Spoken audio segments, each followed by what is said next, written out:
Saudara dan masih membahas terkait dengan pasar modal Indonesia dan kembali kita berbincang dengan Mas Praska. Mas Praska, Presiden membahas soal pentingnya Indonesia Incorporated atau kolaborasi pemerintah dengan pengusaha. Apakah ini sinyal positif bagi pasar modal terutama saham-saham Konglo karena ada dukungan dari pemerintah atau justru sebaliknya menurut Anda?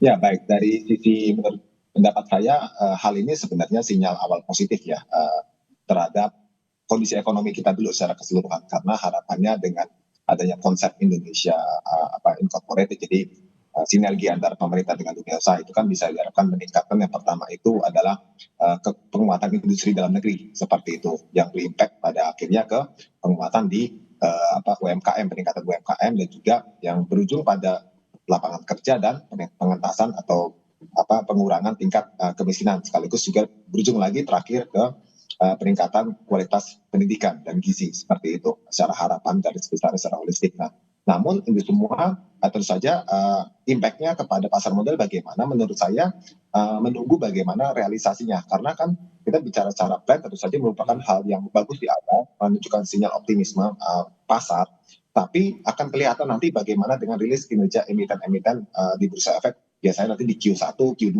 nah itu akan kelihatan apakah sudah ada impact-nya terkait yang terefleksi pada sektor-sektor yang ke arah sektorial, di antara seperti misalnya barang konsumsi, retail, dan sebagainya. Meskipun secara data-data ekonomi, kalau saya lihat indeks manufacture PMI, indeks consumer confidence itu sudah menunjukkan adanya pemulihan, bahkan manufacture PMI kita itu sudah kembali berada di atas 52 ya, menunjukkan optimisme kembali di sektor industri. Nah, ini yang diharapkan bisa berkelanjutan sehingga membuat pasar modal kita khususnya di pasar saham itu bisa tetap sustain ya, sembari menunggu penyelesaian tadi dengan MSCI, yang diharapkan jangka panjangnya di 2026 ini market kita bisa kembali bullish, ekspektasi yang bisa kembali tembus ke level 9.000. Oke, kita lihat bagaimana realisasinya. Tapi kalau kita flashback begitu Mas Praska, di tahun 2025 lalu, IHSG ini ditopang oleh emiten-emitennya konglomerat begitu. Sehingga kalau kata Pak Purwe bilang sampai to the moon. Namun nampaknya pada awal tahun ini agak loyo nih. Analisis Anda bagaimana?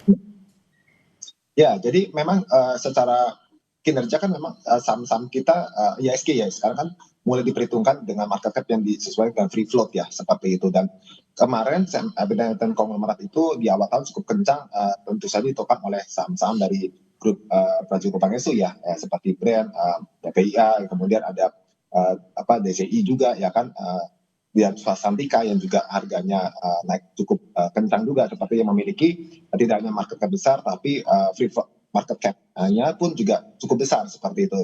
Nah, saat ini saham-saham tersebut tentu saja karena mengalami koreksi dari titik tertinggi, dan memang dalam data yang saya miliki ini masuk dalam top 10 atau top 15 ya, dalam hal market cap berbasis free float.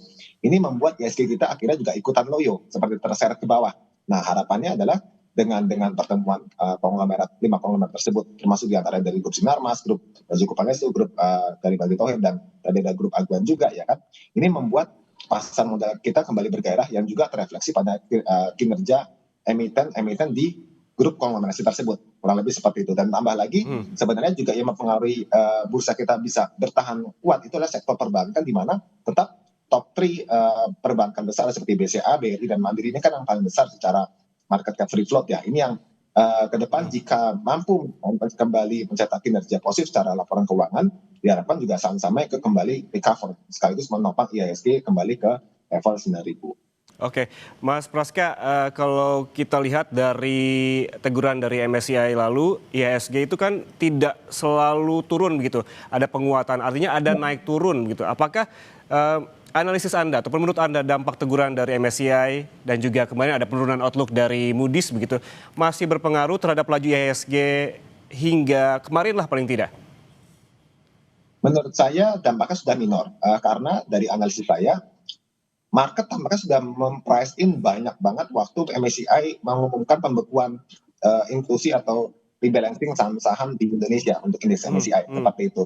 Karena investor saja sudah melihat satu aksi dana asing kan yang cukup besar masif keluar ya kan, sampai sekarang akhirnya asing yang tadi ya sempat akumulasi bersih beli ya sepanjang year to date, kalau tidak salah sampai di minggu ketiga Januari, sekarang malah jadi net sell di pasar reguler mencapai 12 atau 15 triliun seperti itu. Jadi investor asing juga investor lokal juga sudah melihat impact dari pembekuan sementara dari MSCI tersebut akan berdampak pada lembaga-lembaga lain yang melakukan apa namanya kayak semacam inklusi saham-saham Indonesia ke Hmm. indeks mereka. Hmm. Nah, sehingga muncul setelah Goldman Sachs ya kan tambah lagi Moody's menurunkan outlook rating kita ke negatif, itu sudah diantisipasi oleh investor, sehingga pada saat kemarin terjadi rilis beritanya malah investor cenderung sudah mengakumulasi sahamnya. Jadi sudah buy Oke. on sudah di pricing semua. Oke, justru dari beberapa investor menjadikan momentum kemarin itu sebuah kesempatan untuk masuk begitu ya Mas Praskaya. Nah, kalau Ya. kita berbicara soal masa depan, proyeksi Anda jika Indonesia mampu memenuhi permintaan dari MSCI, apakah IHSG akan terbang lagi seperti awal tahun ke level 9.000? Apa saja katalis-katalis yang diperlukan untuk mencapai level ini kembali? Ya baik, jadi kalau dalam hal penyelesaian MSCI bisa menghasilkan hasil yang memuaskan kedua belah pihak, itu tentu saja IHSG menurut saya akan kembali ke level paling tidak tutup gap dulu ya, tutup gap atas di level 8.875. Sebelum pada akhirnya jika ekonomi kita mendukung ya, kembali stabilitas 5%, bahkan bisa mencapai lebih dari 5,5%.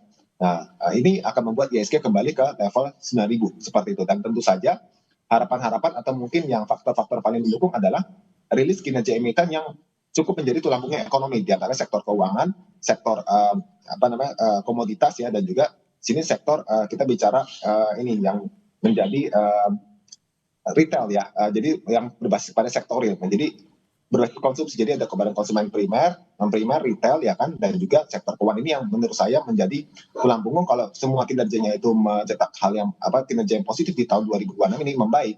Tentu saja ISG dan juga ekonomi kita sama-sama bergerak searah. Oke, berarti optimisme itu masih ada ya.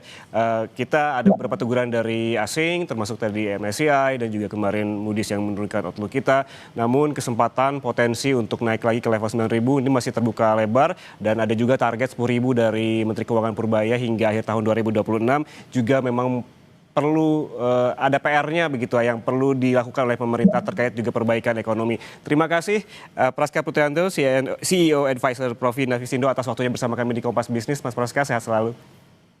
Terima kasih Mas ya, pagi.